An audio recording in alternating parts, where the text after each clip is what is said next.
Vous êtes pour une forme de protectionnisme. Ça fait 12 ans, ça fait 15 ans, ça fait 20 ans. Vous savez, je suis en première ligne en Picardie à Amiens pour avoir vu à peu près tout partir, y compris les chips. Donc, vous l'aviez dit d'ailleurs dans votre film. C'est un merci, enseignement quand même par les faits et de voir que ça produit. Mais regardez ce qu'on a fait sur le masque. Le masque qui a été le symbole de toute la pandémie. Sur le masque, la vérité est qu'Emmanuel Macron a une volonté politique. Il a donné des centaines de millions d'euros pour qu'il y ait des usines qui se créent en France. Donc ça c'est bien, ça c'est la bonne partie du... Je dis très bien, il y a eu une volonté industrielle. Maintenant, je suis allé visiter les usines de masques. Et les gars me disaient quoi ?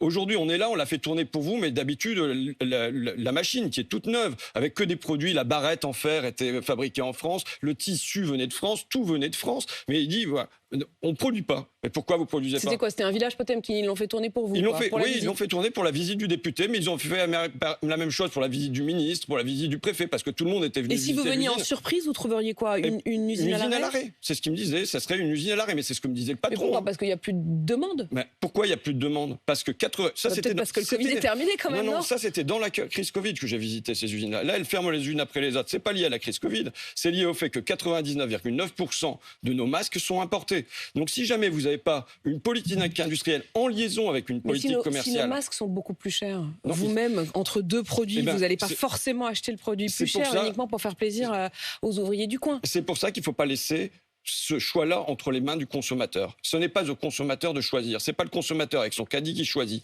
C'est une volonté. Donc vous allez lui imposer des produits plus chers ? Non, j'impose que...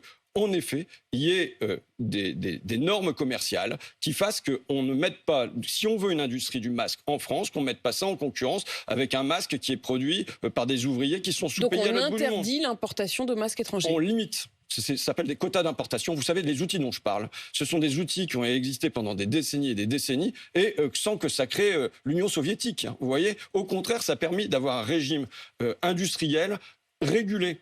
Et qu'on n'est pas... Parce qu'aujourd'hui, ça produit quoi ? Ça produit aussi du déficit commercial. Tout le monde est perdant. Les travailleurs, ils sont perdants parce qu'ils ont une pression constante sur la diminution de leur salaire. Qu'est-ce qui se passe dans ce pays ? Qu'est-ce qui se passe depuis 40 ans ?